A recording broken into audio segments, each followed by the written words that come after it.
Bienvenue pour ce module de 3 jours sur l'analyse stratégique de la gestion environnementale. Et pour lancer cette réflexion sur la stratégie, je vais commencer par vous raconter un conte pour enfants. Il était une fois une brave dame qui n'avait qu'un fils. Comme elle était pauvre et qu'elle n'avait pas grand-chose à lui laisser, elle voulut lui donner un beau grand nom. Elle l'appela Épaminondas, du nom d'un général grec de l'Antiquité qui gagna 2 célèbres batailles. Épaminondas grandit. Il avait un nom glorieux, mais n'en était pas plus fier pour ça. Il avait l'habitude d'aller voir très souvent sa marraine. Elle l'aimait beaucoup et ne manquait jamais de lui donner quelque chose à chacune de ses visites.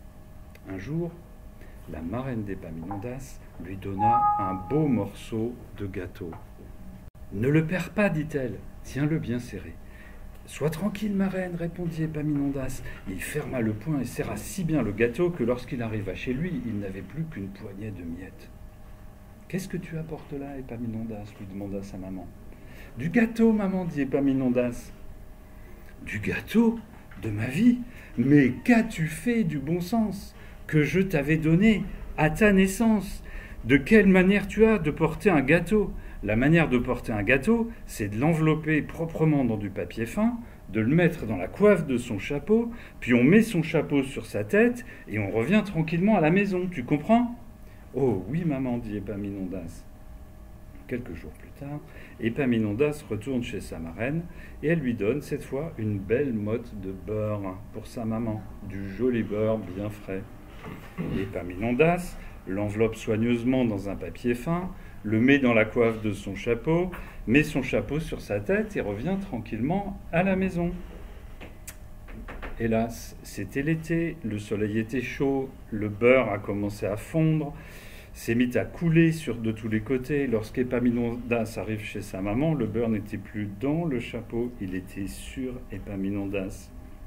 La maman lève les bras au ciel et s'écrie « De ma vie, Épaminondas, qu'est-ce que tu m'apportes ?»« Du beurre, maman, dit Épaminondas. »« Du beurre. Épaminondas, qu'as-tu fait du bon sens que je t'avais donné à ta naissance? Ce n'est pas la manière de porter du beurre. Pour porter du beurre, il faut l'envelopper avec des feuilles fraîches, bien serrées, et le long du chemin, le tremper dans le ruisseau, puis le tremper encore, et après, on le prend dans ses mains et on l'apporte à la maison. Tu comprends? »« Oui, maman, dit Épaminondas. » La semaine suivante, lorsqu'Épaminondas retourna chez sa marraine, elle lui donna un petit chien. Épaminondas l'enveloppa dans des feuilles fraîches, bien serrées, puis il le trempa dans le ruisseau. Et il le trempa encore et encore. Après, il le prit dans ses mains pour l'apporter à la maison. Quand il arriva, le pauvre petit chien était presque mort. « De ma vie, Épaminondas, qu'est-ce que tu apportes là? »« Un petit chien, maman, dit Épaminondas. »« Un petit chien? Épaminondas, qu'as-tu fait du bon sens que je t'avais donné à ta naissance? Ce n'est pas la manière de porter un petit chien. La manière de porter un petit chien, c'est de prendre une longue corde, de lui attacher autour du cou, de mettre le chien par terre et de prendre l'autre bout de la corde et on rentre à la maison comme ça. Est-ce que tu comprends? »« Oui, maman, dit Épaminondas. » Lorsqu'il revint chez sa marraine, elle lui donna un pain tout frais, un joli bon pain à la croûte dorée. Épaminondas prit une longue corde, attacha le bout autour du pain, mit le pain par terre, prit l'autre bout de la corde et rentra à la maison comme ça. Quand il arriva, sa maman le regarda et lui dit « Mais Épaminondas, que m'apportes-tu là ?»« Un pain, maman, un beau pain que ma reine m'a donné. »« Épaminondas, mais tu n'as pas de bon sens, tu n'as jamais eu, tu n'en auras jamais, tu n'iras plus chez ta marraine, c'est moi qui irai et je ne t'expliquerai plus jamais rien. » Le lendemain, sa maman se prépara pour aller chez la marraine et elle dit « Je vais te dire une chose, Épaminondas, tu vois ces 6 petits pâtés que je viens juste de faire cuire. Je les ai mis devant la porte pour les faire refroidir. Tu les protégeras du chien et du chat. Et puis, si tu as besoin de sortir, tu feras attention comment tu passes dessus, d'accord ?»« Oui, maman, dit Épaminondas. » La maman met son bonnet, son châle et s'en va chez la marraine. Les 6 petits pâtés refroidissent sur le seuil de la porte. Et comme Épaminondas voulait sortir, il fait bien attention comment il passait sur les pâtés. 1, 2, 3, 4, 5, 6. Il mit son pied bien exactement au milieu de chaque pâté. Et savez-vous ce qui arriva quand la maman rentra? Personne n'a jamais pu me le dire. Mais vous pouvez peut-être le deviner, et je suppose qu'Épaminondas ne sut jamais le goût qu'avaient ces petits pâtés-là. Donc, voilà l'histoire d'Épaminondas. 3 remarques sur cette histoire. On verra pourquoi au fil du module je vous les raconter. Première remarque, Épaminondas c'était un général grec. En grec, général ça se dit stratégos, donc Épaminondas c'était un stratège. Un piètre stratège dans l'histoire d'Épaminondas, mais donc c'était un stratège. La deuxième chose, c'est qu'en fait, dans les raisonnements stratégiques, très souvent, il est bon de se ramener à des raisonnements extrêmement simples. Et ce n'est pas du tout facile. C'est-à-dire que les situations stratégiques, elles sont toujours relativement simples, mais elles se cachent derrière un foisonnement de complexité. Et c'est la nature de l'analyse stratégique de trouver les structures simples derrière le foisonnement de la complexité. C'est ça qu'on est là pour faire. Donc, je vais commencer par vous présenter ce qui se passe quand on a un mauvais raisonnement stratégique en environnement. En m'appuyant sur 2 travaux de recherche faits par Raphaël Billet. Le premier, c'est la critique du triage, sur laquelle il a publié un texte excellent en 2015. Le triage, c'est une approche qui a été présentée et défendue ces dernières années par des spécialistes de biologie de la conservation et qui, en gros, consiste à transposer au domaine de la conservation de la biodiversité la méthode du triage en médecine d'urgence. Alors, qu'est-ce que c'est que le triage en médecine d'urgence? C'est une méthode qui est utilisée depuis la Première Guerre mondiale.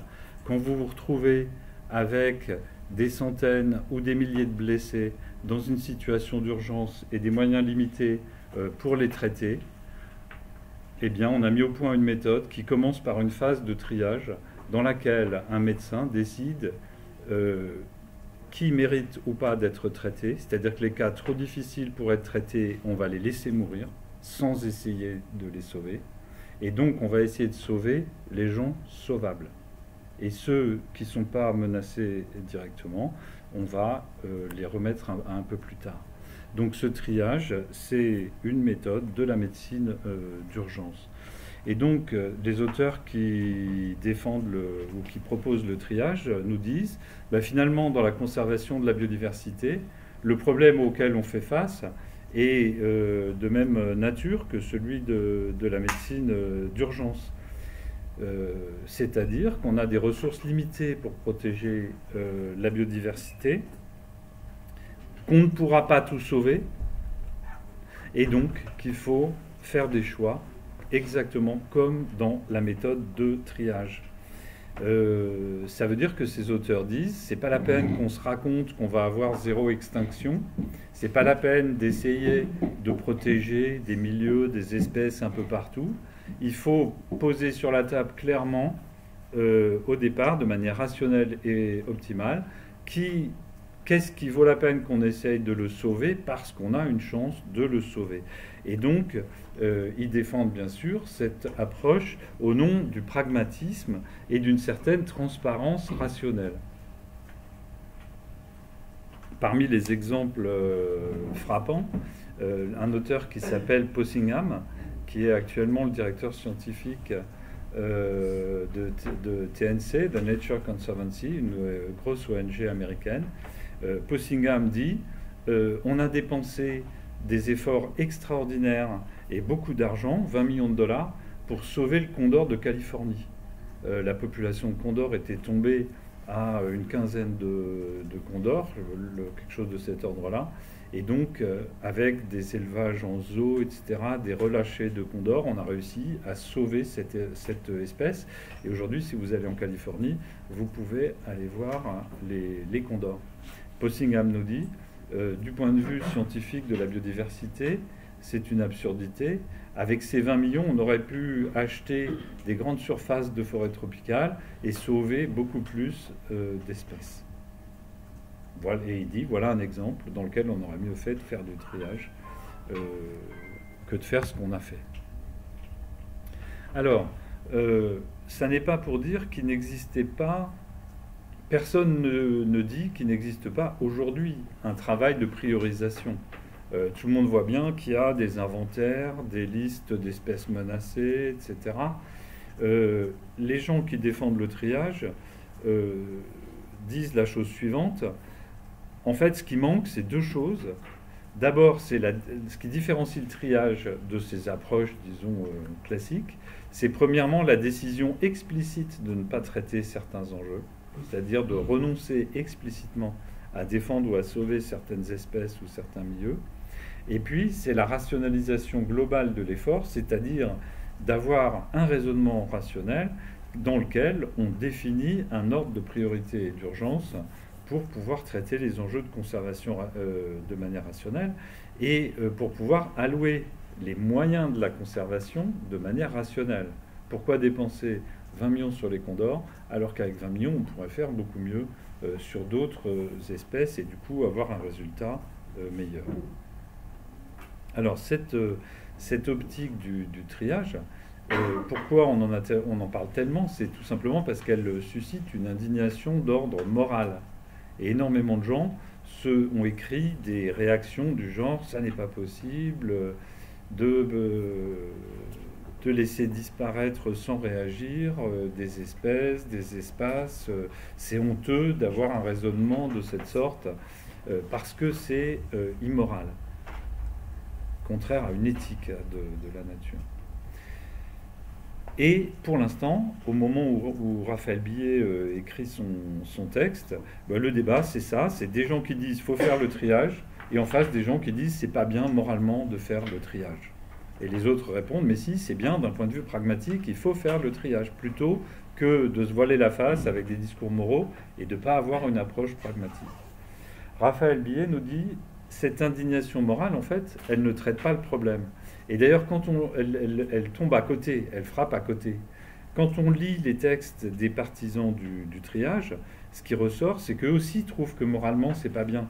Et la plupart des articles sur le triage commencent par dire quelque chose du genre c'est horrible, on voit bien que moralement, c'est pas bien, mais puisqu'on peut pas tout sauver, on va être obligé de choisir.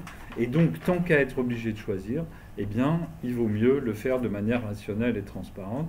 Donc, c'est pas qu'on n'est pas d'accord sur le côté moral, disent les promoteurs du triage, c'est que, de toute façon, il y a une pression pragmatique. Donc, le débat est dans l'impasse, si vous voulez. Personne ne dit que c'est bien moralement. Il y en a juste qui disent, d'un point de vue pragmatique, il faut faire le triage. Deuxième aspect, autre aspect de ce débat qui est critiqué par Raphaël Billet, c'est des raisonnements tactiques qui sont sans contexte et qui sont incomplets. Par exemple, des gens qui vous disent, dans les textes sur le triage, en fait, tactiquement, c'est pas seulement rationnel, c'est aussi une bonne tactique politique, parce que si on déclare clairement qu'on ne va pas pouvoir sauver, par exemple, le rhinocéros blanc d'Afrique, eh bien, ça va faire un électrochoc et les politiques vont se mobiliser. Voilà un exemple de raisonnement tactique. On dit, je vais faire telle chose et puis ça va susciter telle réaction. Mais sans qu'on aille plus loin dans le contexte, dans le fait de vérifier si c'est vrai, etc. Ou bien d'autres gens dans le même débat qui sont contre le triage et qui disent, pas du tout, si vous dites on ne va pas sauver le rhinocéros blanc d'Afrique, ça revient à un message de renoncement et donc finalement ça va être faire une force de plus contre la conservation du rhinocéros d'Afrique. Là encore, c'est relativement sans contexte, c'est-à-dire qu'on n'a pas du tout de moyen de savoir si ce raisonnement est fondé ou pas. Et Raphaël Bié, dans son texte, résume tout ça en disant, en fait, ce débat est complètement stérile, et si on se met à la place des décideurs qui n'ont pas envie de faire de la conservation de la biodiversité, face à un débat comme ça, leur posture, c'est tout simplement « revenez quand vous saurez ce que vous voulez ».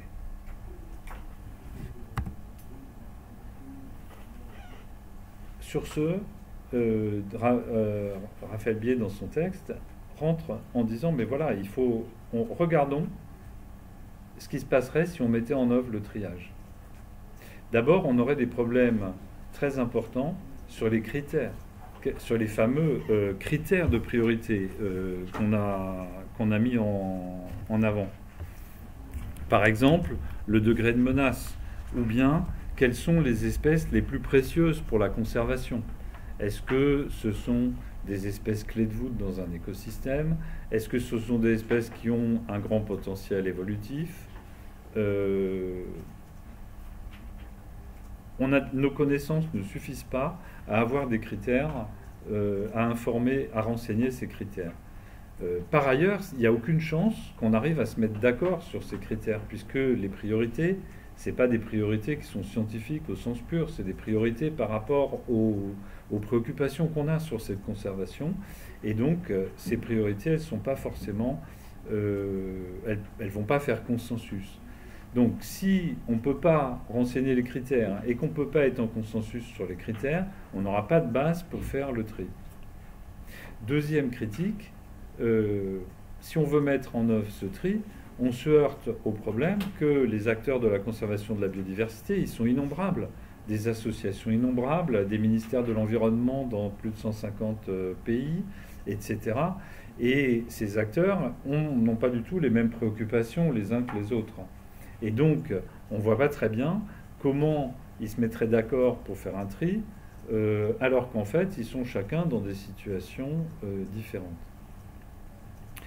Et donc, l'idée d'une démarche rationnelle, globale, elle n'a de sens que si il existe un acteur qui peut faire le tri.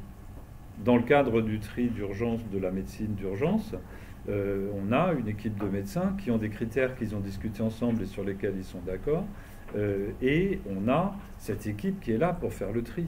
Mais un tel acteur n'existe pas pour ce qui concerne la conservation.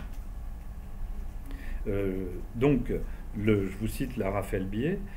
Donc, autre aspect sur les acteurs, c'est que les financements dont discute par exemple Possingham sur les financements dont on parle, ils ne sont pas du tout consolidés au niveau international, c'est-à-dire qu'il n'existe pas un budget international unique à partir duquel on va pouvoir répartir de l'argent pour l'allouer aux meilleures actions de conservation.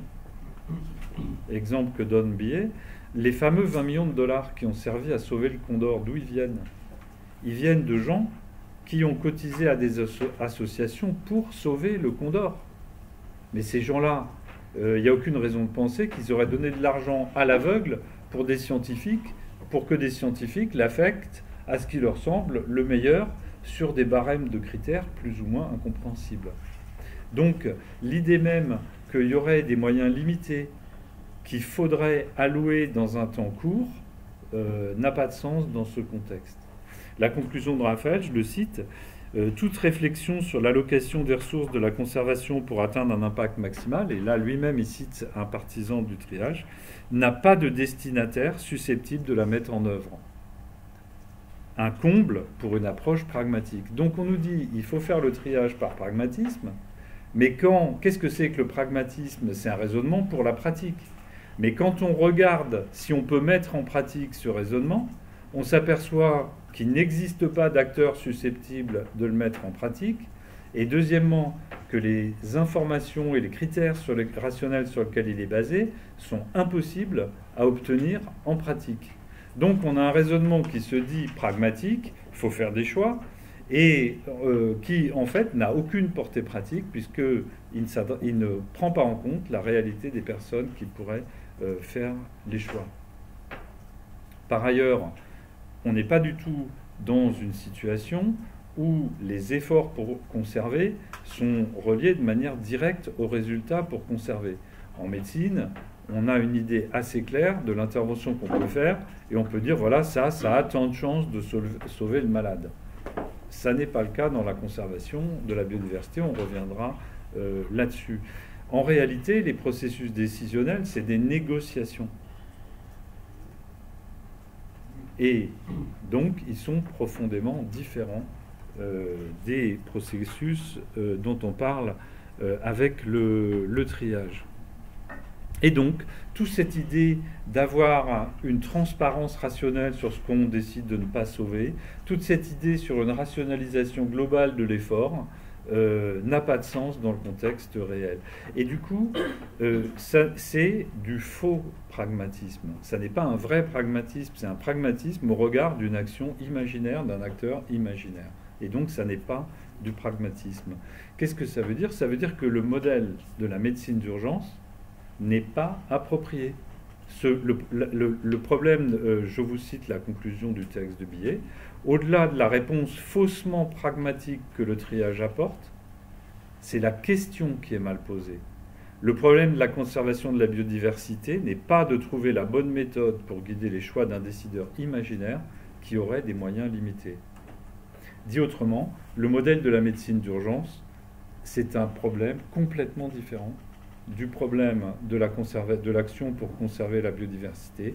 Et donc, ça n'est absolument pas pragmatique ni pertinent d'aucune manière de transposer le raisonnement du triage vers la conservation de la biodiversité.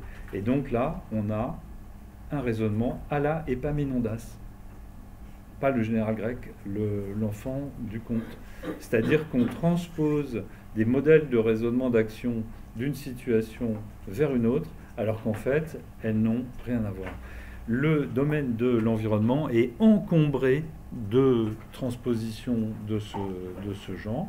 Et donc, ce qu'on a à faire pour avoir des vrais raisonnements stratégiques, pragmatiques sur l'environnement, c'est d'apprendre à ne pas transposer des situations d'action imaginaires, mais à comprendre comment fonctionnent les situations d'action réelles.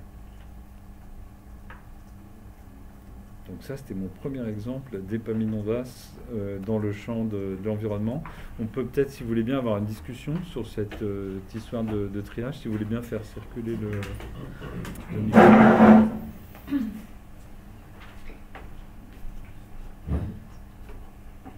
Alors, qui se lance sur le triage? Ouais.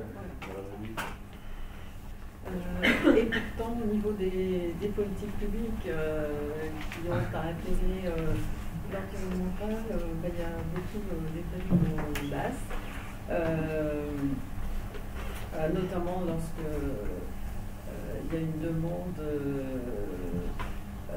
d'estampiller en action environnementale ce que l'on fait comme action quotidienne courante dans nos institutions. C'est l'approche, la première approche, c'est bon, qu'est-ce qu'on fait déjà qui concourt à l'environnemental. Et là, donc, il faut effectivement inverser la tendance et ce n'est pas facile. Tout à fait, vous avez raison. C'est plus un témoignage. Très bien. Ouais. Du coup, enfin, ça me fait penser au hotspot quand même, et ça, c'est une stratégie quand même de triage. Alors non. Justement, alors, venons sur les hotspots. Sur les hotspots, il y a quelques années, au moment où Conservation Internationale a lancé la méthode des hotspots, Tiffaine de Montbine a fait une recherche là-dessus avec moi.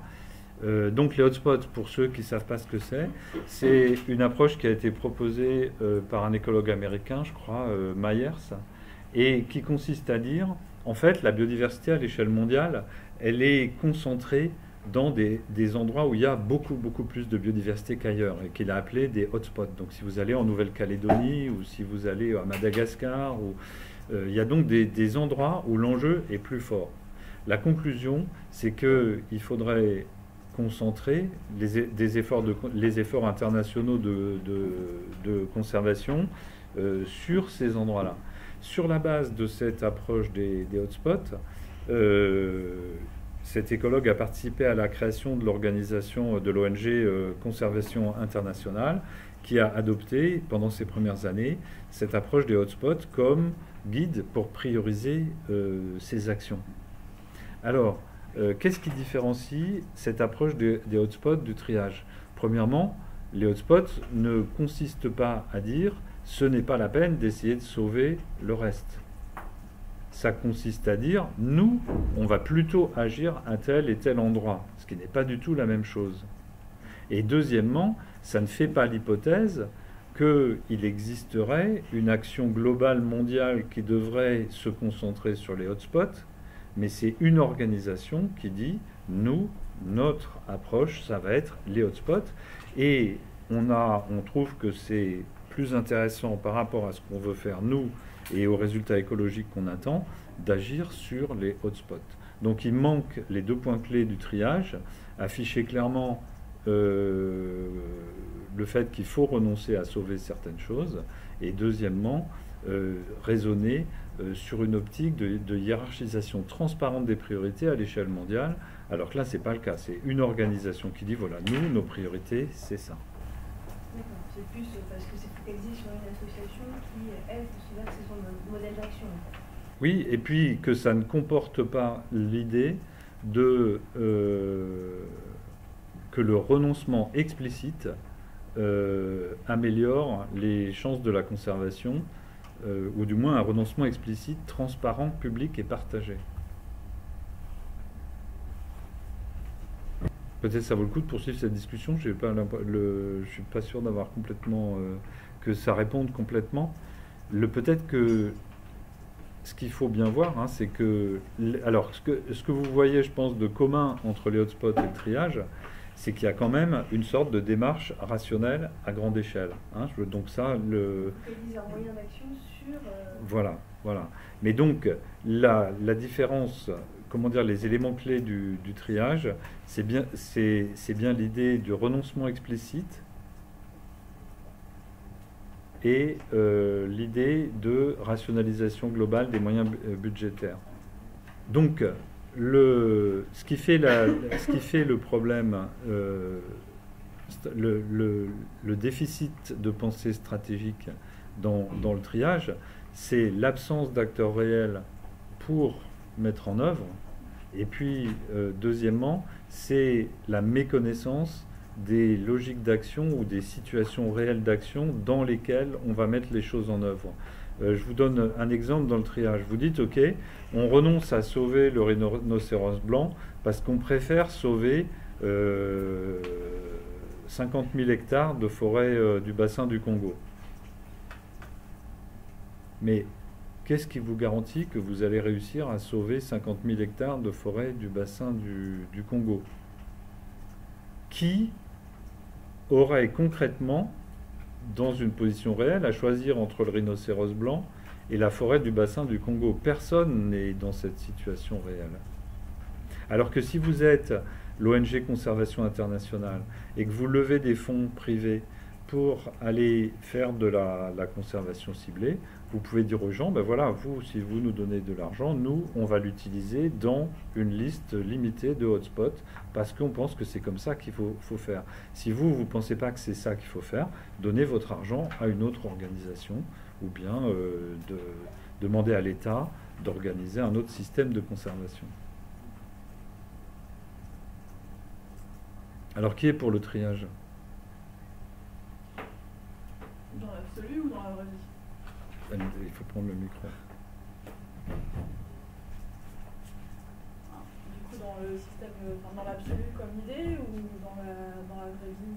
Ben, allez-y, dans l'absolu, vous en pensez quoi du triage? Dans l'absolu, c'est pas si bête de trier dans la vie. On trie, on organise par ordre de priorité. Oui. Peut-être que ça marche pas forcément comme ça. Ou après, c'est peut-être la méthode de tri qui n'est pas la bonne. Dans leur. Alors, donc, il y a deux questions différentes. Il y a le principe du tri et la méthode de tri. Sur le principe du tri, ce que démontre Raphaël Bié, c'est que le principe du tri, c'est-à-dire de renoncer à sauver, n'est valable que dans certaines situations et pas dans d'autres.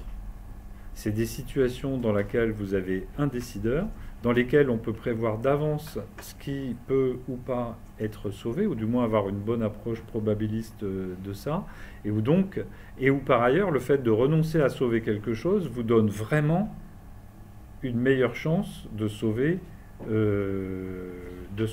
sauver quelqu'un d'autre.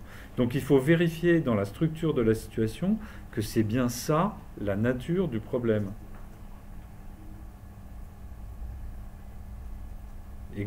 Imaginez, c'est le Titanic. Hein. Dans le Titanic, vous avez un certain nombre de chaloupes. Elles ne sont pas assez nombreuses pour les passagers du Titanic. On est bien dans un problème de triage. C'est-à-dire qu'on va dire, toi tu montes pas, et on va trier. Dans un contexte comme ça, le principe du triage est valable. Mais il n'est valable que dans des situations qui ont cette structure-là. Or, les situations d'action pour la conservation n'ont pas cette structure-là. Donc, c'est le fait de transposer à des situations dans lesquelles la question n'est pas la bonne question à se poser qui pose problème. C'est comme Epaminondas avec le petit chien.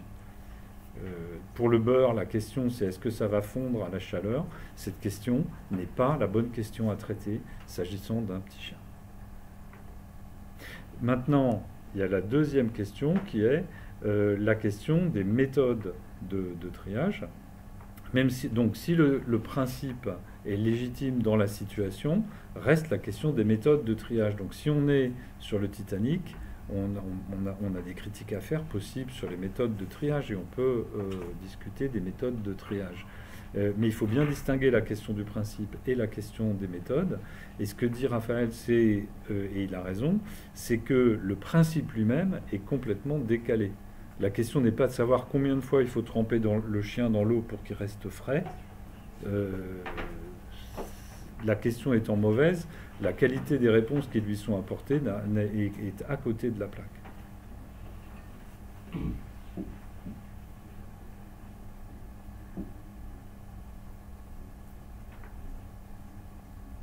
La réaction, ça vous inspire quoi? Ouais.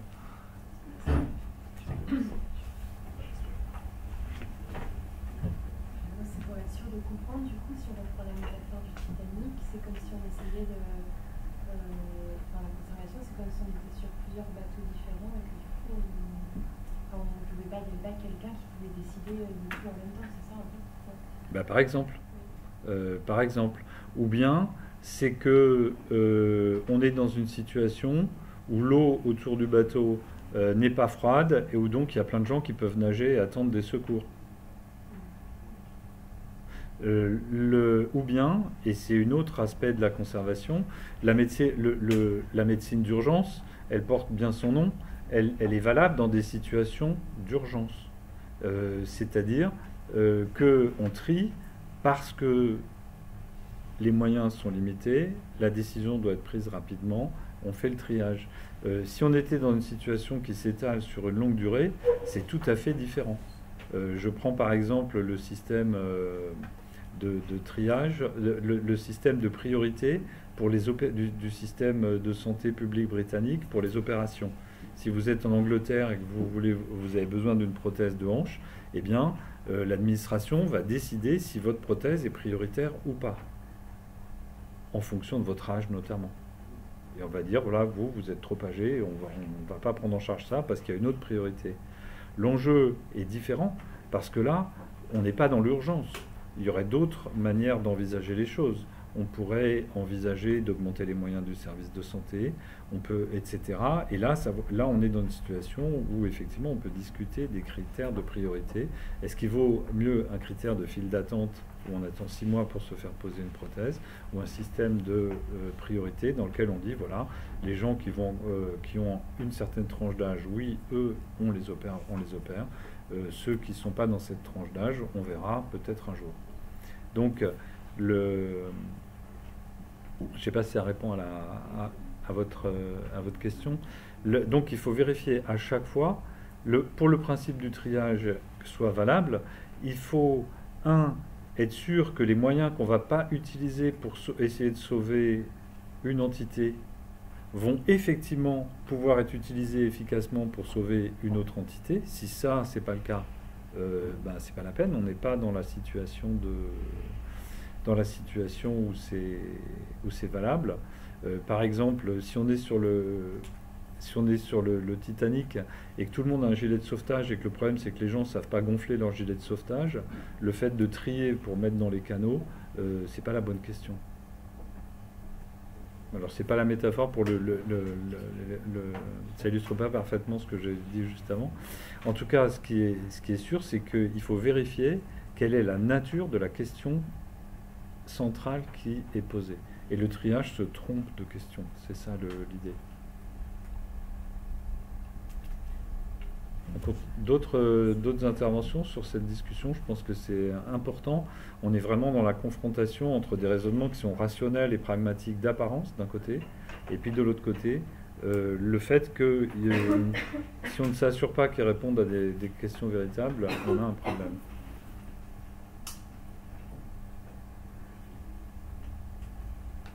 Non, c'est bon sur le triage.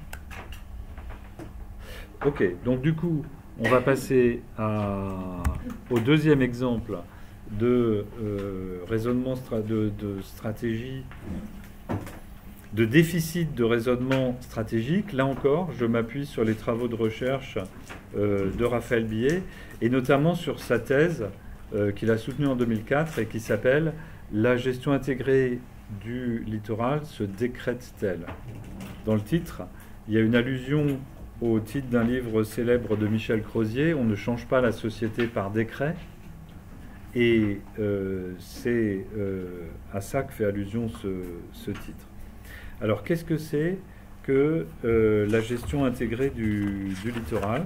C'est tout simplement la doctrine de gestion qui, depuis maintenant une vingtaine d'années, guide les politiques publiques en matière de gestion du littoral à l'échelle européenne, à l'échelle mondiale, et qui ont été largement reprises à leur compte par de nombreux pays, y compris la France.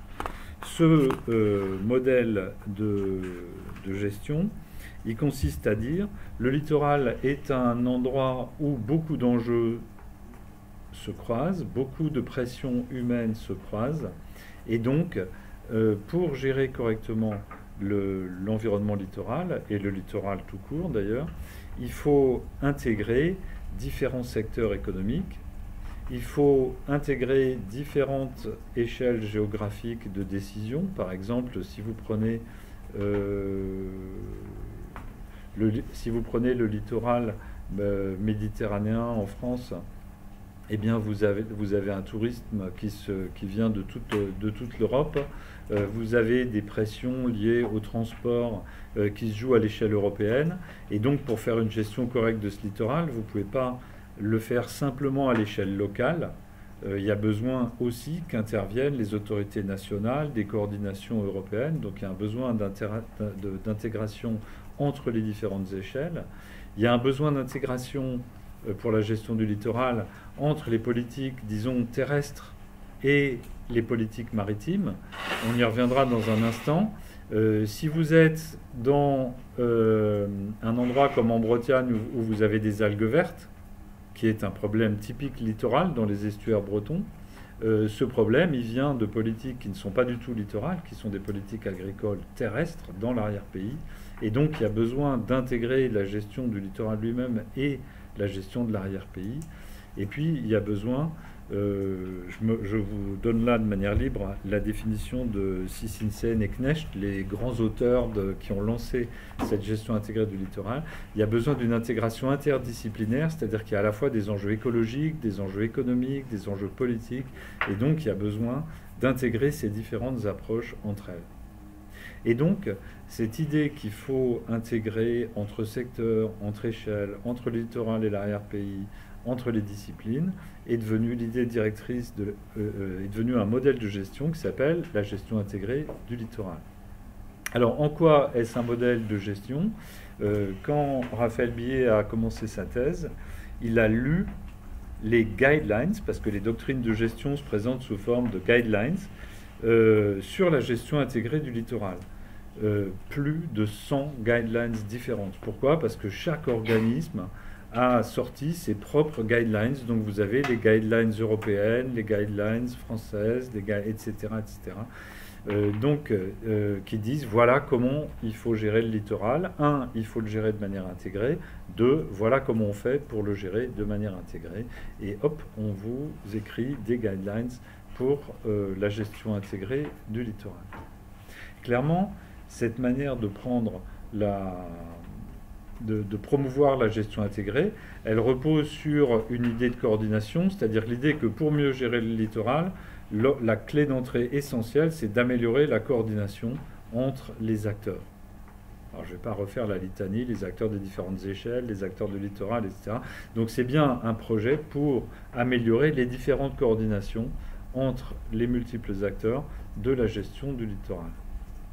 Deuxièmement, c'est une approche qui repose essentiellement sur un processus, c'est-à-dire sur un processus d'intégration et de coordination. Bien gérer le littoral, selon ces guidelines, c'est enclencher un processus de coordination entre les acteurs pour la gestion du littoral.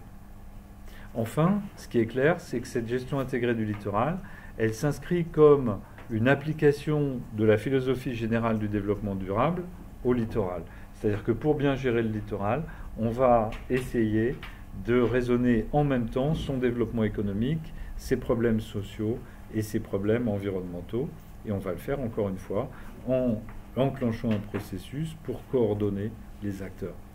Donc vous reconnaissez là le modèle de la gouvernance tel que je vous l'avais présenté la dernière fois, priorité sur le processus, et la gestion est un processus continu d'amélioration de la coordination entre des acteurs hétérogènes, qu'ils soient pouvoir public ou acteurs de la société civile.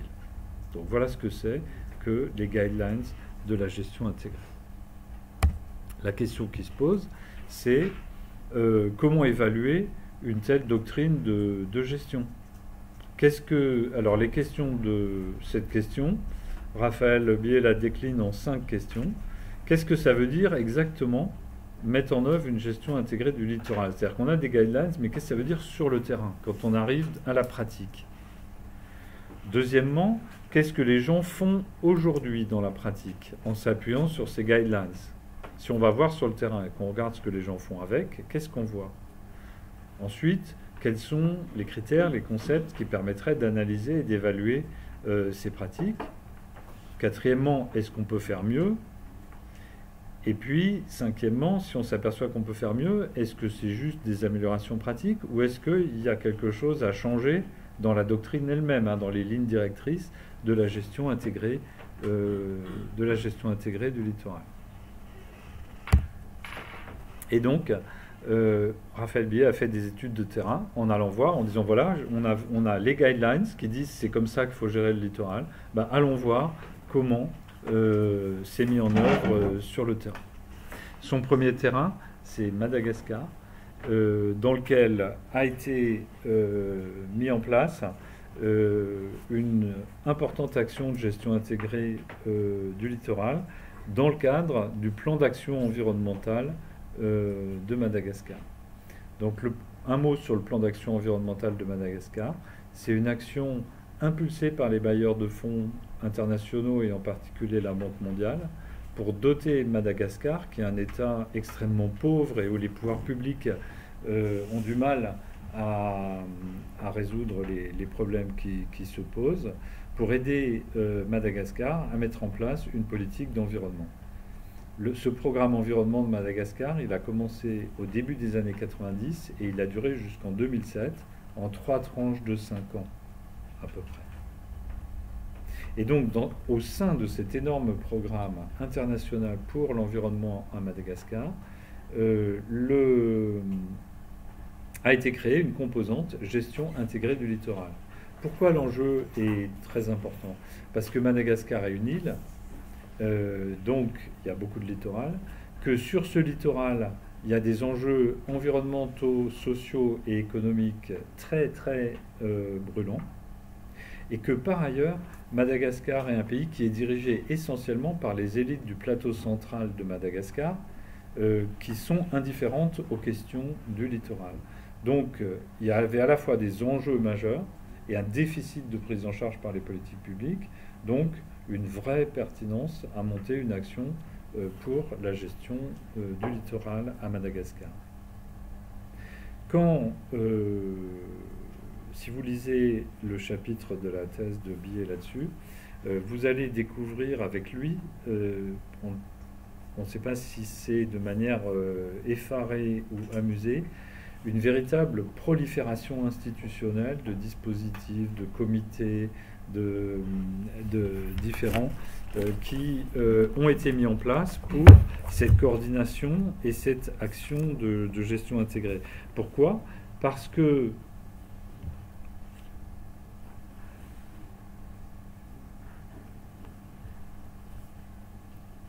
Pourquoi ? Parce que je ne comprends pas ce qui se passe. Pourquoi ? Parce que pour coordonner des acteurs, il faut créer des instances de coordination. Donc vous allez créer un comité national de réflexion avec des scientifiques et des experts, un comité national interministériel pour essayer de faire discuter ensemble les différents ministères. Vous allez créer une entité exécutive pour mettre en œuvre les décisions qui ont été prises au niveau national, mais il va aussi falloir coordonner les acteurs régionaux, donc vous allez créer des comités de coordination régionaux, et puis si vous débouchez sur des projets pilotes locaux, il va falloir créer aussi des projets pilotes locaux, et donc on arrive à une prolifération institutionnelle où des entités très nombreuses sont créées. Or, quand il observe dans sa démarche de terrain comment fonctionnent ces entités, il ressort qu'il y a d'abord une bonne partie de ces entités qui ne fonctionnent pas. C'est-à-dire des comités qui ont été créés mais qui ne se sont jamais réunis, ou des comités ou des entités qui existent sur le papier, qui sont simplement une tâche de plus pour un fonctionnaire, mais qui en fait ne donnent lieu à aucune activité significative. Et donc il y a un décalage majeur déjà entre l'organisation affichée et la réalité des activités qui sont pratiquées. Par exemple, le comité interministériel de l'environnement pour l'intégration intersectorielle n'a jamais fonctionné, le comité exécutif non plus, et le comité qui est censé s'occuper de la mer au Conseil national de l'environnement non plus. Voilà les exemples qu'il donne. Donc il y a une différence majeure entre les structures formelles qui sont créées et l'activité réelle. Donc ça, c'est un thème sur lequel on va revenir sans arrêt dans le cadre du module. Quand on discute de politique publique d'environnement, on vous explique le dispositif de politique publique formelle, mais l'enjeu clé, c'est qu'est-ce qui se passe dans l'activité réelle. Et là, dans l'activité réelle à Madagascar, il découvre ce qui était déjà bien sûr le cas à Madagascar, un déficit dans les capacités de mise en œuvre organisationnelle réelle.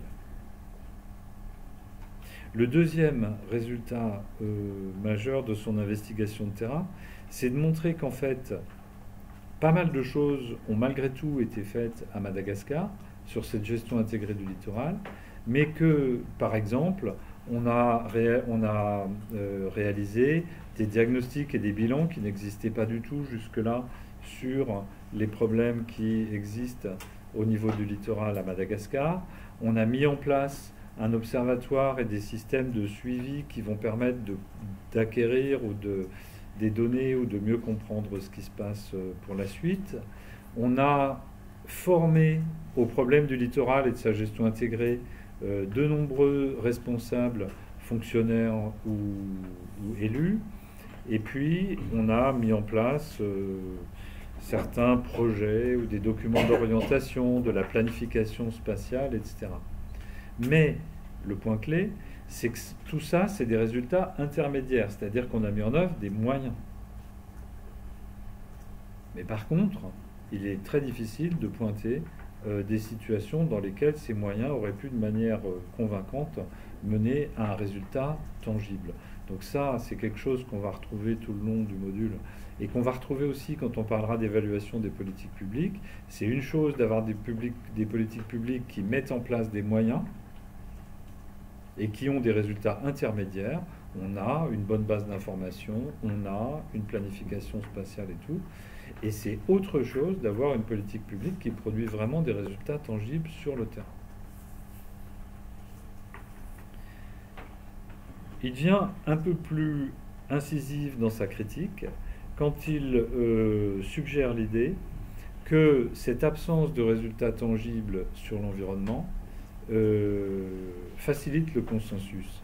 C'est-à-dire qu'en fait, il observe de manière concrète que dans les négociations entre les acteurs pour mettre en place ces moyens, le fait que les acteurs s'assurent avant de jouer le jeu que les moyens qu'on va mettre en œuvre n'auront pas de conséquences réelles est un facteur clé de réussite. Dit autrement, quand les acteurs pensent que le dispositif qu'on va mettre en place va avoir des conséquences réelles, pour eux, ils ne réagissent pas du tout de la même manière que quand ils pensent que ces moyens qu'on va mettre en œuvre ne vont pas avoir de conséquences.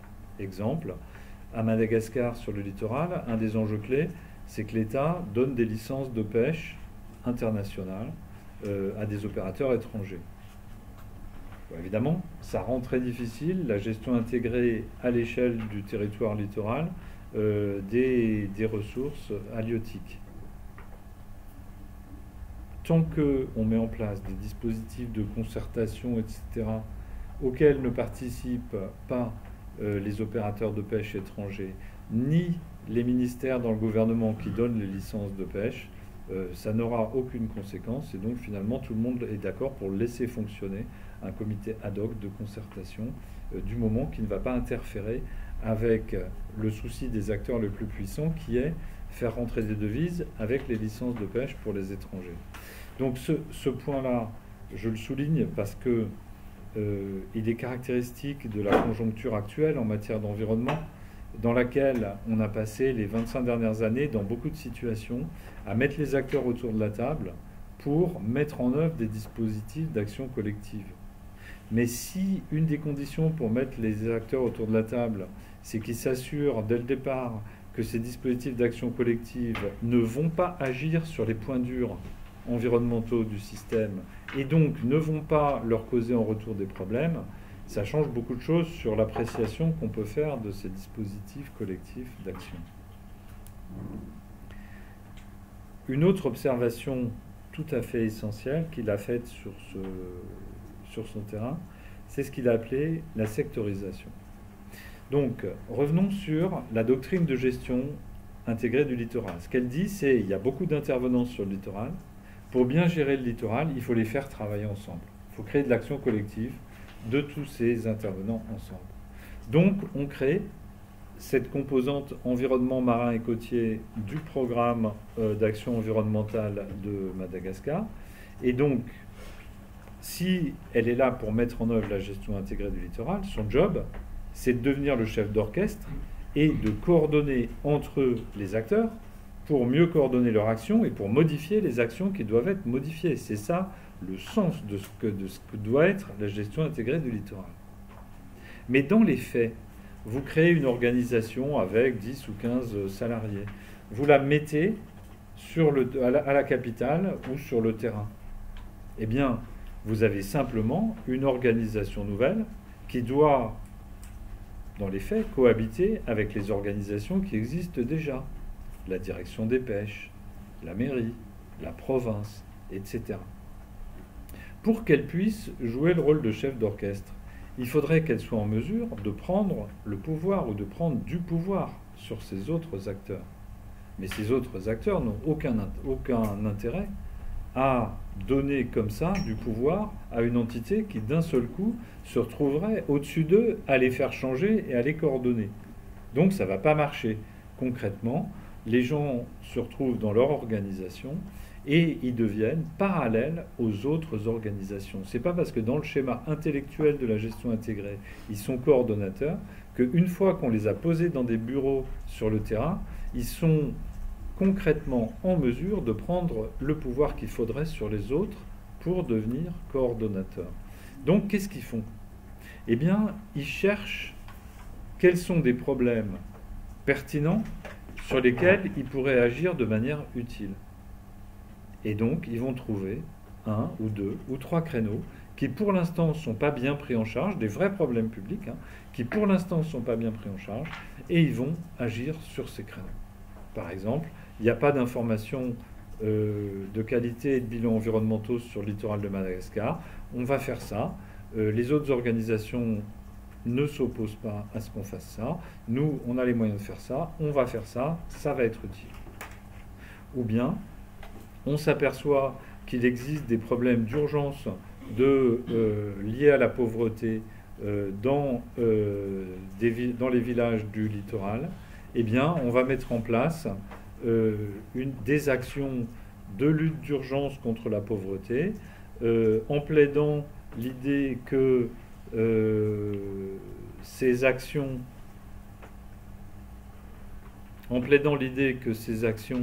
vont permettre de mobiliser la population et aider à prendre en charge et du coup la mobiliser pour prendre en charge les questions du littoral. Et puis on se dit, de toute façon, cette lutte contre la pauvreté, elle sera utile. Exemple, dans la thèse de Raphaël, à Madagascar, dans les villages, c'est la plage qui sert de toilette publique. Quand vous avez un village qui est en train de devenir une petite ville et qui essaye de développer une activité touristique pour sortir de la pauvreté, ça pose un problème majeur, et donc on peut investir dans des toilettes publiques. Et donc, dans ce cas, comme dans d'autres cas, quand on regarde ce que fait concrètement sur le terrain cette entité qui a été créée pour la gestion intégrée, eh bien, on s'aperçoit qu'elle est, dans les faits, elle se retrouve parallèle aux autres, en train de développer un domaine propre d'activité.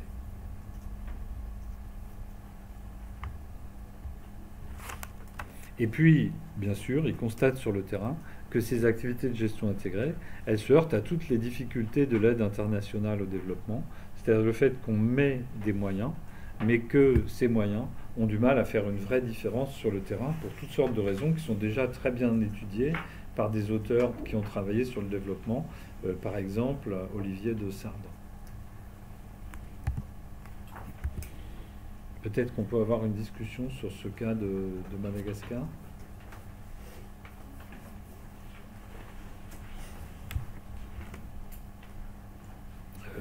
Excusez-moi 2 secondes, il y a un problème technique que je ne comprends pas.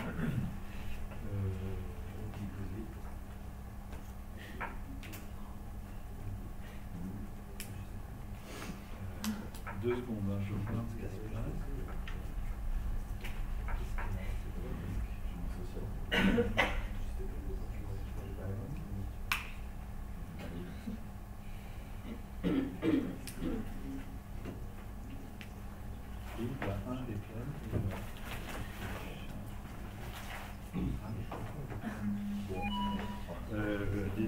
Il y a vraiment des problèmes. Je ne sais pas ce qui se passe. On va voir.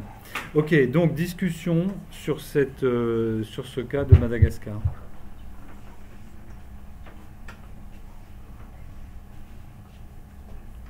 Je sens un découragement devant ces critiques sur la gestion intégrée. Mais du coup, il faut se remonter en discutant.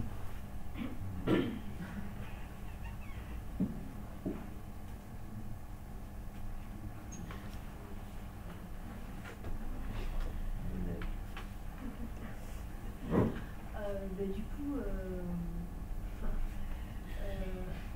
il est quand même compliqué de mettre en place une organisation qui serait hiérarchiquement au-dessus des autres. Donc ça se passe toujours un peu comme ça quand même quand on essaye de mettre en place une... Enfin, je ne sais pas quel serait le moyen de le faire autrement. Ben oui, oui. Donc oui, ben oui, c'est bien là vous touchez du doigt le cœur de la question. Mais donc du coup, ça pose la question suivante. Est-ce qu'une doctrine de gestion qui fait l'hypothèse qu'il faut que agir pour la gestion intégrée, c'est coordonner. Est-ce que cette doctrine de gestion est pertinente si, en pratique, l'acteur concret pour coordonner n'est pas en position réelle de coordonner? Vous voyez ce que je veux dire? On retombe sur le même type de problème qu'avec le triage. On a une théorie d'action qui est le problème est un problème de coordination. Donc, il faut créer une instance pour intégrer. Mais si, dans les faits, cette instance ne peut pas coordonner, il y a quelque chose qui coince. On est à côté. Mais disons que pour moi, on pourrait réussir à coordonner sans être hiérarchiquement au-dessus des autres, mais à condition que les autres aient quelque part un peu les mêmes objectifs quand même, que les objectifs soient partagés en quelque sorte dans les autres organisations en face, que l'objectif soit descendu du haut pour le coup. Bien sûr, mais faire cette hypothèse, c'est faire l'hypothèse que le problème est déjà résolu. C'est-à-dire que si, pour agir, il faut d'abord s'assurer que tous les acteurs sont d'accord pour aller dans une certaine direction et pour être obligés eux-mêmes de changer ce qu'ils font, d'abord ça signifie que dans aucun des terrains, ça n'est mûr pour mettre en œuvre, et il y a un problème logique. Si vous êtes obligé de supposer le problème déjà aux 3/4 résolu pour pouvoir mettre en place l'action de résolution du problème, on a un problème précisément. Vous voyez ce que je veux dire ou pas? Ce que vous dites, c'est que c'est plus utile du coup d'avoir la coordination si le problème est déjà résolu, c'est ça? C'est-à-dire que si le problème est un manque de coordination, c'est-à-dire si le problème c'est le fait que les acteurs ne sont pas d'accord entre eux sur ce qu'il faut faire, mais que pour mettre en place la coordination, il faudrait que les acteurs soient d'accord sur ce qu'il faut faire, il y a une contradiction logique. Donc il y a bien un problème avec la doctrine de gestion au départ.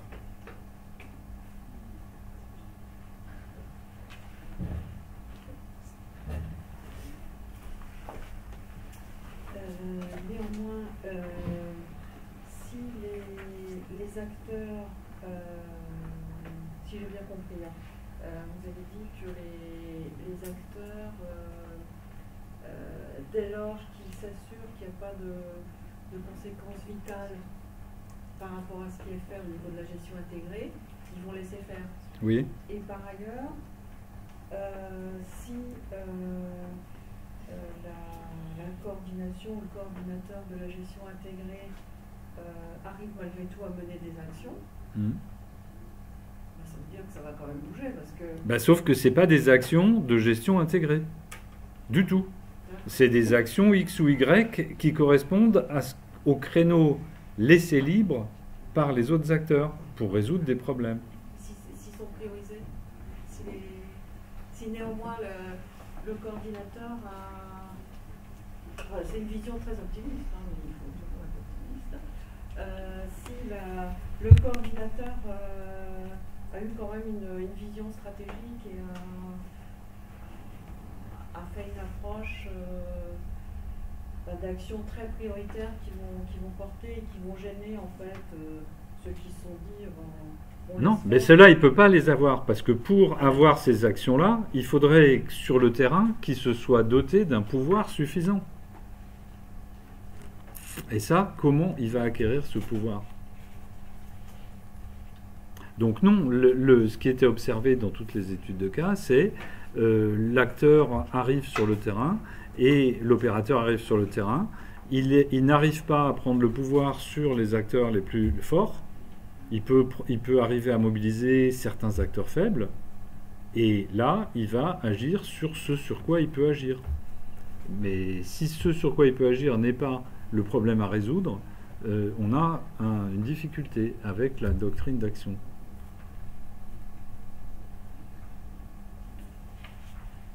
Est-ce qu'à la base, il y a une vraie volonté de la doctrine d'action de résoudre le problème, ou est-ce que parfois on pense que c'est même en fait la gestion intégrée se met en place, mais pour perdurer, pour ne pas réellement prendre en charge le problème? Ou est-ce que... Non, il n'y a pas de raison. Dans le cas de Madagascar en particulier, il n'y a aucune raison de penser qu'il y ait l'intention de ne pas avoir d'effet. Hein. La question est plutôt entre l'intention de résoudre le problème et résoudre le problème, on va rencontrer les questions d'organisation, les questions de pouvoir et les questions de résistance ou d'inertie sur le terrain. C'est ça le point clé. C'est pour ça qu'on fait de la réflexion stratégique. Hein. C'est parce que entre l'intention tout à fait justifiée de résoudre les problèmes de littoral à Madagascar et le fait d'agir efficacement, eh bien on va se heurter à l'organisation de la manière dont les choses se passent à Madagascar, à des questions de pouvoir, et du coup, on va ramer. Et donc, le point clé pour nous, c'est qu'on n'arrête pas de discuter sur des doctrines de gestion qui consistent à dire voilà comment il faut faire, il faut agir de manière intégrée, il faut mettre les acteurs de la table, autour de la table, ou bien il faut mettre un prix sur la biodiversité, ou bien. Et à chaque fois, il faut se demander, mais dans la pratique, quels sont les effets quand on essaye de le faire? Qu'est-ce qui se passe quand on essaye de le faire?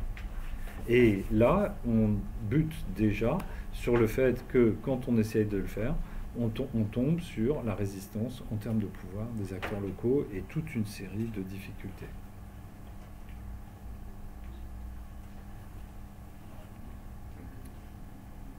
Donc, encore une fois, on tombe sur un... Alors, le problème est moins mal posé que dans le cas du triage, peut-être qu'on y reviendra, mais il n'en reste pas moins que le problème est posé de manière décalée.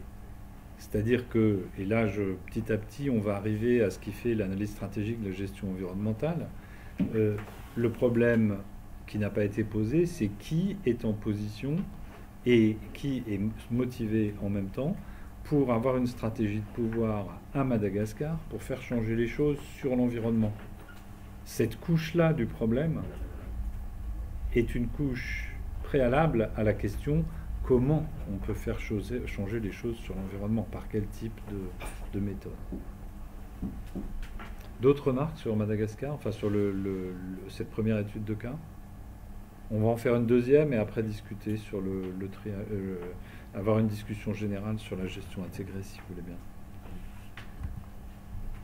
Donc, la deuxième étude de cas de Biais, c'est cette fois-ci en France, donc il n'y a pas le côté un peu désespérant d'un pays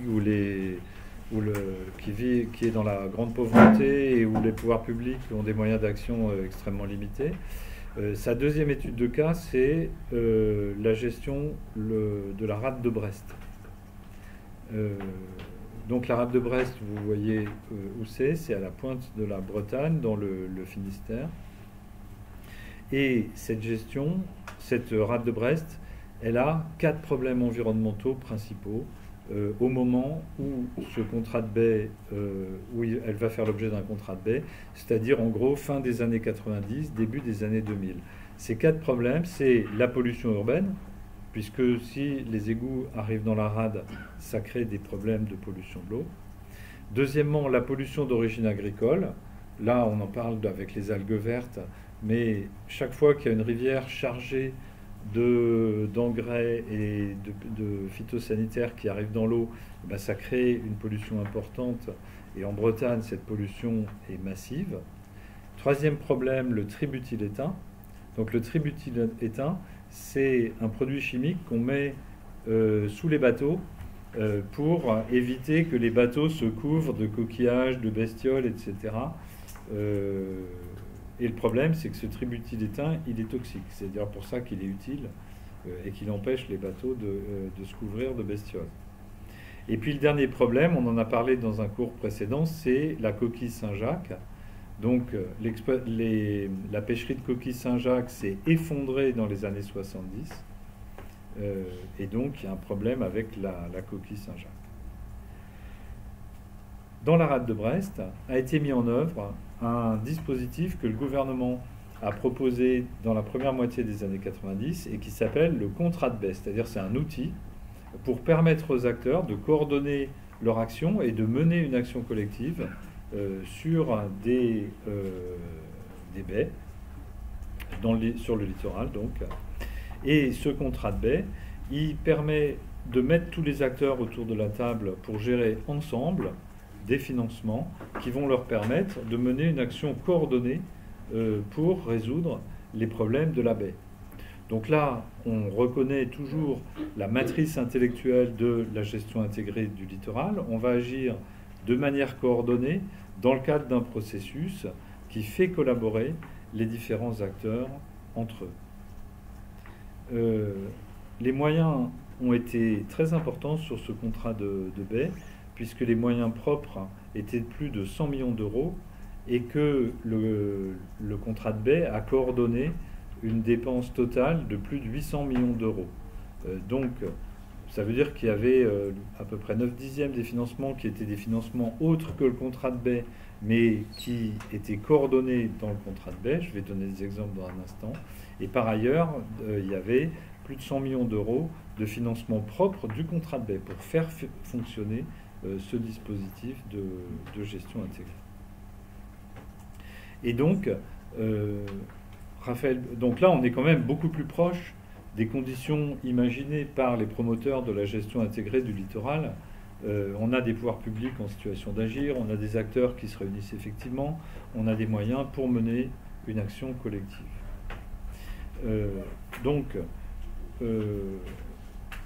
Raphaël Bié décrit les 26 actions du programme du contrat de baie, et ensuite il reprend les choses dans le bon sens en disant « Ok, on va regarder, est-ce que le contrat de baie a réussi à résoudre les problèmes d'environnement ?»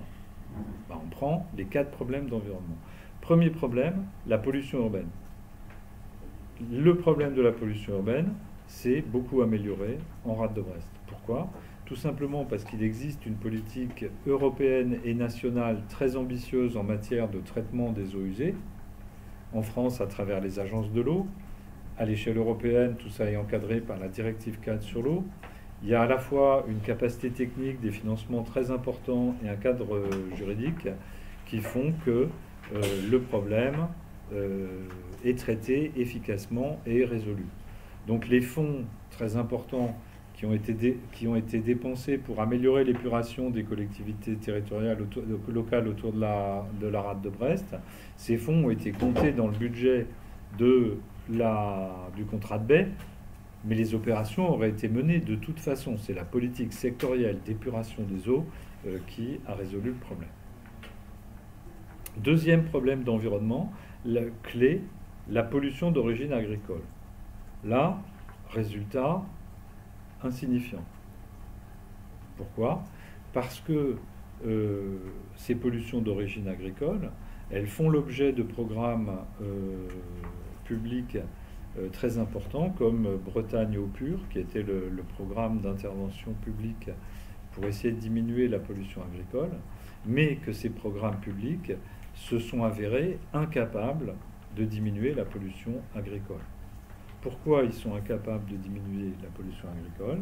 Tout simplement parce que la profession agricole résiste et que, du coup, les moyens mis en œuvre n'ont pas été jusqu'ici des moyens de nature à faire changer la situation. Donc beaucoup d'argent a été dépensé dans ces programmes Bretagne eau pure. Quand on dit beaucoup d'argent, c'est qu'on est dans l'ordre de grandeur des centaines de millions d'euros. Et en fait, sans résultat significatif montrable. Donc, qu'est-ce que ça nous apprend sur la gestion intégrée ? C'est que le problème n'est pas ici un problème de coordination. Le problème, c'est qu'il y a un point dur. Et que la question, c'est comment on résout le point dur. C'est pas comment on coordonne les actions. En ce qui concerne le tributyl éteint, l'action a été efficace pour ce qui concerne la marine de plaisance.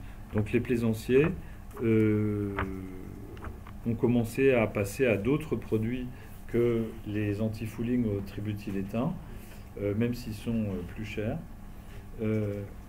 Et là, effectivement, le contrat de baie a aidé à cette transition avec de la sensibilisation, des actions de communication vers les plaisanciers, etc.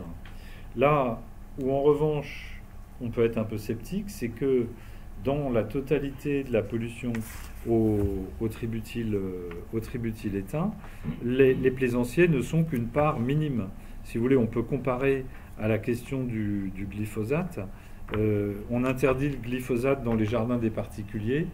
C'est quelque chose de complètement négligeable comparé au glyphosate utilisé en agriculture.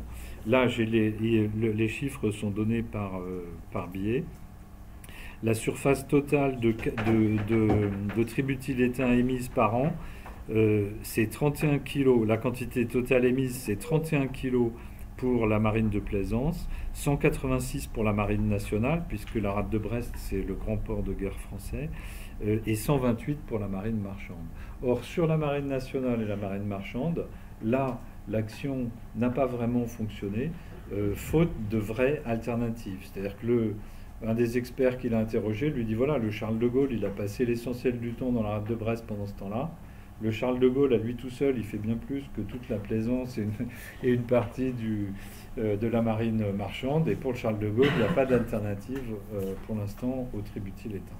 Donc là, l'action n'a pas vraiment fonctionné. Là encore, on s'aperçoit que le problème n'était pas tellement un problème de coordination. Le problème, c'est un problème technique d'alternative au tributyle éteint. Sur la coquille Saint-Jacques, la situation s'améliore.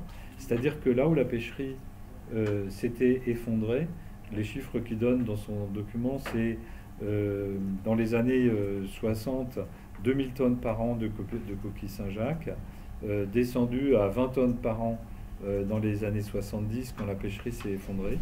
Et la pêcherie est remontée comment? Elle est remontée grâce à un système d'élevage, un peu comme ce que je vous avais raconté au sujet de l'article de Calon, c'est-à-dire de la reproduction de bébés coquilles Saint-Jacques pour relancer une population presque disparue. Et au fur et à mesure que l'écloserie, donc ils ont créé une écloserie, au fur et à mesure que cette écloserie fonctionnait, la régulation des prélèvements s'est faite, c'est-à-dire que c'est les pêcheurs eux-mêmes qui cotisent pour faire fonctionner l'écloserie, mais du coup, ils se sont mis des limites de prélèvement qui permettent que ce soit utile. Et donc, on est remonté, d'après ces chiffres, au moment où il fait son étude de cas, à 600 tonnes par an. Donc là, on a un problème en voie de règlement. Là encore, ce problème est en voie de règlement, non pas grâce à la coordination entre les acteurs et le programme de gestion intégrée, mais grâce à des méthodes mi-techniques, mi-institutionnelles de négociation de règles de pêche entre les acteurs de la filière coquille Saint-Jacques. C'est la filière coquille Saint-Jacques qui a résolu ces problèmes. Ça n'était pas un problème intégré. Donc, finalement, les effets propres du contrat de baie ne sont pas manifestes. Oui, ça a réglé des problèmes marginaux sur la propreté des plages, sur certains aménagements qui ont été faits ou modifiés dans la baie, etc. Mais si on prend les problèmes qui, de l'opinion de tous les acteurs, sont les problèmes clés, on s'aperçoit que ce n'est pas ça qui a permis, ou pas d'ailleurs, de lever les verrous. Et quand les verrous n'ont pas été levés, c'est parce qu'on a buté sur des points durs qui se sont avérés trop durs. Et donc, du coup, peut-être discussion sur ce cas de Brest.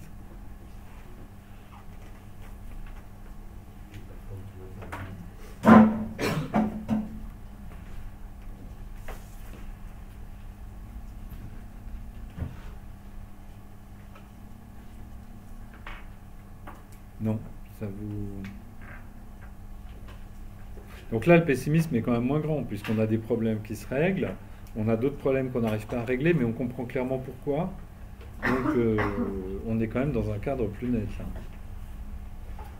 Qui c'est qui est à l'origine de ce contrat de baie, en fait? Qui c'est qui a lancé ça, a priori, ce sont les élus. Qui a regroupé tous ces problèmes en un seul contrat? A priori, ce sont les élus. Et ils ont consulté qui pour... Ils ont consulté des experts et ils se sont inscrits dans le cadre d'une politique gouvernementale qui a promu ce dispositif de contrat de baie pour faire une gestion coordonnée. Donc la conclusion, c'est pas que le contrat de baie n'a servi à rien, il a sûrement servi sur la capacité des acteurs à se coordonner pour résoudre des problèmes simples d'environnement dans le cadre de la baie, etc. La démonstration, elle n'est pas du tout de dire le contrat de baie n'était pas utile, elle est de dire si notre préoccupation, c'est les problèmes environnementaux principaux de la baie et de la rade de Brest, alors là, on s'aperçoit que ce n'est pas le contrat de baie qui a fait la différence. Je ne sais pas si vous voyez, ça c'est un élément clé aussi de la SGO, c'est-à-dire que la question c'est, si on prend un problème d'environnement, comment on peut le résoudre? Ça n'est pas, est-ce qu'on peut se réunir ensemble pour faire des trucs utiles? Or, la logique des élus, légitimement, c'est, est-ce qu'on peut se réunir ensemble pour faire des trucs utiles? Hein, c'est tout à fait logique de la part des élus de faire comme ça, d'améliorer ce qui peut être amélioré. Et puis, ce qui ne peut pas être amélioré, vous ne pouvez pas leur demander de dire... Mais en revanche, nous, en tant que préoccupés par l'environnement, ce qui nous intéresse, c'est de dire, voilà un problème d'environnement que nous considérons très important, comment il peut être réglé. Hein, donc, oui, ça nuance un peu le constat sur le contrat de baie. Le but n'est pas de dire qu'il était inutile, c'est pas le cas. Le but est de dire, si on prend les problèmes d'environnement clés qui nous servent de référence, ça n'a pas été ça la solution. Mais est-ce que, du coup, c'est pas, il n'y a pas des situations quand même où passer par la gestion intégrée, c'est utile et efficace pour justement arriver à la solution derrière qui va fonctionner? Dans le sens où, par exemple, sur les coquilles, est-ce que ça a été une perte de temps, la gestion intégrée, ou justement c'est ça qui a permis à la filière de se concerter pour régler le problème? Non, il n'y a pas de raison de penser que c'est ça qui a permis à la filière de réussir à s'en sortir. Ces initiatives ont commencé avant la mise en place du contrat de baie. Elles ont simplement été intégrées dans le contrat de baie pour la visibilité de tout ce qui se faisait en parallèle sur la rade de Brest. Mais sans le contrat de baie, le problème aurait sans doute été résolu à peu près dans les mêmes conditions. Peut-être que le contrat de baie a amené des moyens supplémentaires, mais dans ce cas-là, les moyens supplémentaires, ils sont en rien liés à la théorie d'action qui est de dire c'est en ayant une gestion plus intégrée qu'elle sera plus efficace.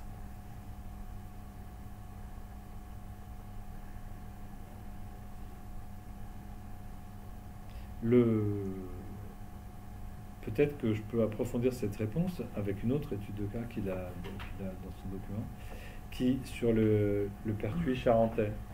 Et en fait, la conclusion de cette étude de cas, qui va être très importante pour nos réflexions, c'est la suivante. En fait, en France, il n'y a pas de déficit d'acteurs pour intégrer. On est un pays hyper administré dans lequel les élus d'un côté, l'administration de l'autre, passent leur temps à arbitrer, coordonner, faire des plans, etc. Par exemple, sur le littoral, c'est des schémas de mise en valeur de la mer qui sont presque des cas d'école de gestion intégrée. Et donc, en fait, les limites auxquelles on se heurte, ce n'est pas des limites sur la conscience de l'intérêt d'avoir une gestion intégrée, ce n'est pas non plus des limites sur la capacité à avoir ces discussions d'intégration. Ça, le fonctionnement général de l'administration le permet. Quand on se heurte à ces limites, ça va être des limites de pouvoir. Par exemple, le préfet, qui a beaucoup de possibilités pour intégrer les acteurs, ça bute sur le pouvoir de la profession agricole, sur les questions de pollution agricole. Donc ce n'est pas une question de manque de moyens d'intégration, c'est une question d'incapacité en termes de pouvoir à faire changer les pratiques des filières agricoles. Et donc, là encore, ça nous introduit un point clé, c'est qu'il y a quelque part une erreur de diagnostic. C'est-à-dire que sur le territoire français, il y a énormément de dispositifs d'intégration. Donc quand un problème est un problème d'intégration, est-ce que c'est la peine de le résoudre en créant une nouvelle instance d'intégration? Pas forcément. On le fait souvent, mais ce n'est pas forcément ça la bonne solution. Les instances d'intégration qui existent déjà, les élus ou autres, peuvent très bien le faire. Et dans le cas de la rade de Brest, c'est ce qui s'est passé. Les élus ont mis en place le contrat. Donc là encore, on est sur la question organisation réelle, organisation formelle. affichage, réalité des relations de pouvoir. Créer une instance ad hoc, c'est d'une certaine manière surafficher l'intention de faire de la coordination sur les problèmes d'environnement. Mais si le problème sous-jacent, c'est un problème de pouvoir, comme sur les algues vertes, ou la pollution agricole de la rade de Brest, ça va être un peu décalé. Donc il y a deux problèmes différents. Il y a l'institution ad hoc, est-ce que c'est une bonne solution? Et puis l'autre, c'est est-ce que le problème était bien posé? Est-ce que c'était un problème de coordination ou pas? Ouais. Si vous prenez le... Mais je ne sais même pas si ça enregistre. Il y a un majeur problème technique. On peut avoir une entité existante qui devient coordinateur, dans certains cas, si elle est légitime. Alors, on va dire les choses autrement. Il y a déjà des entités existantes dont le boulot est de faire de la coordination. Les élus, le conseil général, le conseil régional, le préfet, toute l'administration, etc. Leur job, c'est de faire de l'intégration. Le préfet, il est là pour intégrer les différentes politiques publiques à l'échelle du territoire et obliger les acteurs de la société civile à se mettre d'accord entre eux. Donc, pour faire de la gestion intégrée, ce qu'il faut, c'est que le préfet se saisisse du problème du littoral, dise « Ok, je vais mettre mes moyens de coordination aussi au service de tel ou tel problème environnemental. » Il n'y a pas forcément besoin de créer à chaque fois des entités ad hoc. Donc ça, c'est très bien analysé dans le texte de Raphaël. Or, on a tendance à dire, il n'y a pas de coordination, c'est donc sans doute qu'il n'y a pas de coordinateur, donc on va créer une entité ad hoc. Non. Quand on voit le territoire français, il y a des coordinateurs. Soit ils ne se sont pas saisis du problème, auquel cas la solution c'est de faire en sorte que les coordinateurs se saisissent du problème environnemental pour agir. Soit ils se sont saisis du problème, mais ils n'arrivent pas à le résoudre, comme dans le cas de la rade de Brest et de la pollution agricole, auquel cas le problème n'était donc pas un problème de coordination. Mais en tout cas, le réflexe à la Épaminondas, c'est de dire ça doit être un problème de coordination, sans le vérifier. Ensuite de dire il n'y a qu'à créer une instance de coordination. Alors qu'en fait, il existe déjà des acteurs de coordination qui ont beaucoup plus de pouvoir et d'instruments, et que le problème est autre. C'est soit qu'eux ne se sont pas mobilisés sur ce problème, soit qu'ils n'arrivent pas en fait à le résoudre. Donc l'intégration, elle peut se faire sans avoir besoin d'instances ad hoc d'intégration. Okay. Ce qu'il faut, c'est que les acteurs intégrateurs, les élus, le gouvernement, les préfets, disent « Ok, là, nous, on va essayer d'intégrer ça ». Il n'y a pas que dans l'environnement qu'il y a ce genre de problème. Un des grands classiques actuels, c'est la politique de la ville. La politique de la ville, c'est une gestion intégrée des multiples problèmes des zones urbaines en difficulté, qui prend à la fois les questions de services publics, d'éducation, d'aide sociale, de bâtiments, etc. Donc c'est aussi une politique intégrée, avec exactement les mêmes types de débats que ceux qu'on vient d'avoir sur l'environnement.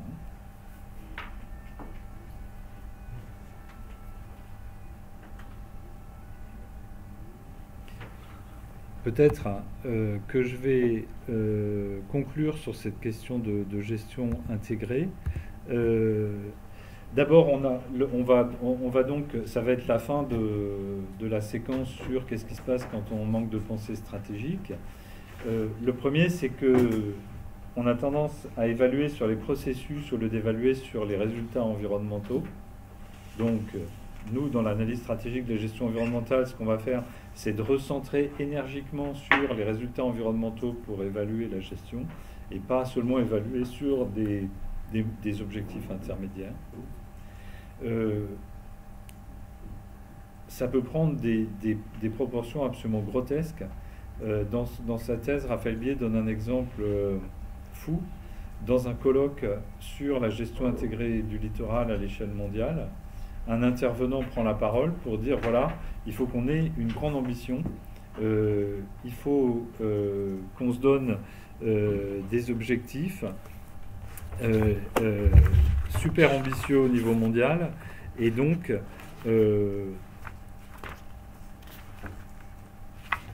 ces objectifs super ambitieux, ça va être attendez, je cherche mon texte, d'avoir 30% du linéaire côtier mondial en gestion intégrée pour 2012, 60% pour 2019, 100% pour 2030. Les dates ne sont pas justes, mais c'est quelque chose de cet ordre-là. Et donc, on raisonne comme si le fait d'avoir mis en place des programmes de gestion intégrés sur 100% du littoral mondial en 2030 était équivalent à dire on a résolu le problème du littoral en 2030, ou bien on a significativement amélioré le problème du littoral en 2030. Et donc, on confond des programmes d'action avec de la résolution de problèmes ou des problèmes résolus. Donc il y a une véritable confusion intellectuelle là, et c'est cette confusion qu'il s'agit de dissiper. Autre point, je reviens sur ce que j'ai souligné à propos de Madagascar, la nécessité absolue de bien distinguer l'organisation formelle et la manière réelle dont se passent les choses. Si on ne discute que sur l'organisation formelle, on passe complètement à côté de la réalité et donc à côté de l'impact.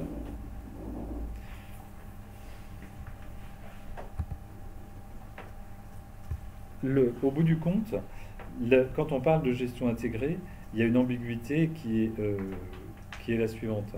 Est-ce qu'on veut dire par là que la bonne gestion, c'est une gestion qui est intégrée dès le départ, c'est-à-dire dans laquelle on essaye d'intégrer les intérêts des acteurs, ou bien est-ce qu'une bonne gestion, c'est une gestion qui, à l'arrivée, arrive à ce que les activités soient faites de telle manière que l'environnement s'y retrouve? Dit autrement, est-ce que le meilleur moyen pour que la gestion soit intégrée, qu'on ait comme résultat une gestion qui est intégrée, est d'avoir une gestion qui utilise l'intégration comme moyen au départ? Je vous donne un exemple. On reprend la rade de Brest et la pollution agricole. Si on voulait intégrer la gestion de la baie et la gestion agricole du littoral, c'est ça la gestion intégrée, c'est une fois que les deux sont en harmonie l'une avec l'autre. Le seul moyen efficace, ce serait de monter une coalition de pouvoir capable d'inverser les tendances de la production agricole dans le bassin versant de la rade de Brest. Si on arrive à monter une telle action avec un pouvoir suffisant et qu'elle inverse la tendance, alors le résultat qu'on aura à la fin, c'est une gestion intégrée, c'est-à-dire qu'on aura une harmonie entre la gestion de la terre et la gestion du littoral. Et donc, quand on dit gestion intégrée, ce qu'on dit, c'est pas ça, ce qu'on dit, c'est on va intégrer l'action au départ, dans la croyance que le fait d'intégrer l'action au départ, d'en faire une action de coordination, va conduire au résultat que la situation sera harmonieuse à la fin. Mais il n'y a rien d'évident là-dedans. Peut-être qu'il faut en discuter un petit peu. On laisse tomber le micro, on discute de cet aspect-là. Est-ce que vous voyez ce point qui est fondamental? Si le but est d'avoir une gestion qui est intégrée, c'est-à-dire qui harmonise les différents secteurs économiques, la terre et la mer, etc., la solution pour y arriver n'est pas forcément de mettre en œuvre une gestion intégrée. Donc on va creuser ce paradoxe. Oui, parce qu'une gestion intégrée, ça impliquerait qu'en fait tous les acteurs aient au moins un intérêt à se retrouver et à accepter d'aller dans un certain sens. Parce que si finalement ça sert l'environnement et pas forcément leurs intérêts, bah oui. C'est très difficile de les réunir. Si pour que la gestion soit intégrée, il faut faire changer certains acteurs dans leur manière de faire les choses, dans ce cas-là, les moyens pertinents, c'est les moyens qui permettent de faire changer certains acteurs. Et ces moyens ne sont pas forcément l'intégration entre les différentes politiques publiques. Ça peut être tout simplement d'avoir une politique publique environnementale plus puissante, par exemple.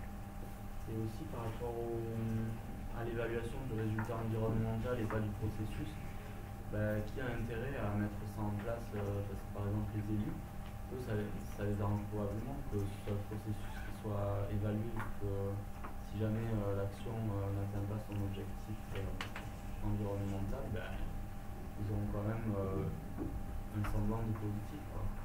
Bah oui, c'est-à-dire que leur job, c'est quand même à la base que ça se passe le mieux possible entre les acteurs sur le territoire. Donc, le processus, il résout à peu près le problème qui est de leur responsabilité aux élus. En revanche, du point de vue de l'acteur préoccupé d'environnement, son problème à lui, c'est est-ce qu'on a résolu le problème d'environnement ou pas. Et effectivement, là, ce n'est pas les mêmes critères que l'élu. Donc c'est des gens qui ne sont pas des élus qui doivent mettre en place des systèmes d'évaluation basés sur les résultats environnementaux. Ce qu'on va dire, oui, bah oui. C'est-à-dire que les élus, ils ont 1000 problèmes publics à prendre en charge. Donc, pour eux, pour prendre en charge ces problèmes publics, ils ne peuvent pas le faire s'ils ne peuvent pas s'appuyer sur des gens qui chacun se bat pour un problème X ou Y. L'éducation des enfants, le nettoyage des plages, le développement économique local, etc. Les élus, c'est des chefs d'orchestre, mais ils ne peuvent pas remplacer les instrumentistes. Oui, mais par exemple, donc ça veut dire qu'en fait, si eux, ils mettent une politique en place, une gestion intégrée d'un système, par exemple, est-ce que ça veut dire qu'on doit considérer qu'ils vont jamais mettre en place un système d'évaluation des résultats environnementaux et que du coup, ça doit forcément être externalisé? Alors ça, on y viendra dans le cadre du module d'évaluation de politique publique. Les critères de l'évaluation de politique publique vont être régis par la même équation de pouvoir que la politique publique elle-même. C'est-à-dire que si l'élu, il est là pour équilibrer entre des problèmes d'environnement, des problèmes de développement économique et des problèmes de conflits interethniques, par exemple, eh bien, il va évaluer la politique publique en disant est-ce que ça aura un peu agi sur les problèmes d'environnement? Est-ce que ça aura un peu agi sur les problèmes économiques? Est-ce que ça aura agi de manière efficace sur les conflits interethniques? Son évaluation va forcément refléter la balance de pouvoir et de priorité entre les thèmes. Alors que si votre problème c'est l'environnement, vous êtes fondé à faire une évaluation environnementale du résultat. De même que si vous êtes un représentant ethnique, vous allez évaluer cette politique sur une base ethnique.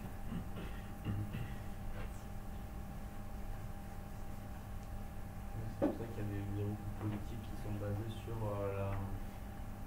l'idée du moins pire, quoi, ou du un peu pour chacun, mais finalement pas vraiment d'objectifs bien déterminés.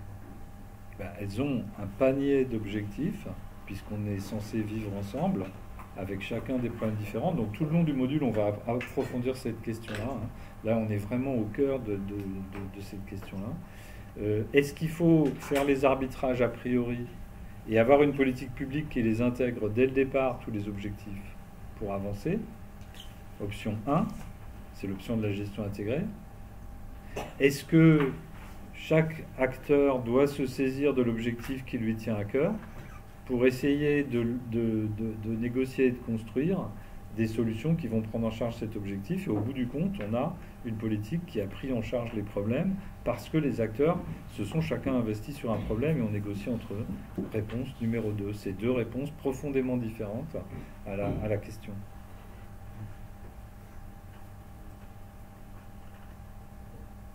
Donc ça, on va... Ouais. Oui, je vous prête à réagir là. Non, mais je suis pas sûre d'avoir compris, mais vous avez l'air de dire que finalement, pour vous, la gestion intégrée doit être la conséquence de la prise en compte du problème environnemental par les différents acteurs. Ce serait plus en termes de conséquences. C'est ça. C'est-à-dire que là, si l'objectif qu'on poursuit, c'est que les acteurs aient pris en compte l'environnement, c'est une conséquence, c'est un résultat. Mais du coup, vous êtes plutôt d'accord finalement avec la personne qui a affiché ça en termes d'objectifs et du lien direct avec le résultat, quoi. Oui, moi je suis d'accord avec cet objectif de gestion intégrée. Mais la question c'est, est-ce que la gestion intégrée comme moyen est le meilleur moyen pour atteindre cet objectif? C'est pour ça que j'insiste sur ce truc-là, c'est un paradoxe qui est fondamental à comprendre. Est-ce que le meilleur moyen pour que les acteurs aient pris en compte l'environnement, c'est de mettre en place des acteurs autour de la table pour que dès le départ, on ait une politique intégrée? Est-ce que les moyens d'action doivent être intégrés pour que le résultat soit intégré? La réponse de Raphaël Bié et la mienne, c'est non. Si on considère que le but c'est l'intégration, il faut poser la question autrement. Quels sont les moyens plus efficaces dans telle situation pour avoir une gestion intégrée? Par exemple, en Bretagne, sur la baie de la rade de Brest, le problème clé qui reste, c'est la pollution agricole. Et si on veut arriver à faire cette intégration-là, le moyen efficace, c'est n'importe quel moyen stratégique capable de faire basculer le secteur agricole vers autre chose. Le moyen efficace, ça n'est pas un moyen où dès le départ, tout le monde discute pour conduire ensemble une action. L'intégration comme résultat visé, c'est pas la même chose que l'intégration comme moyen au départ.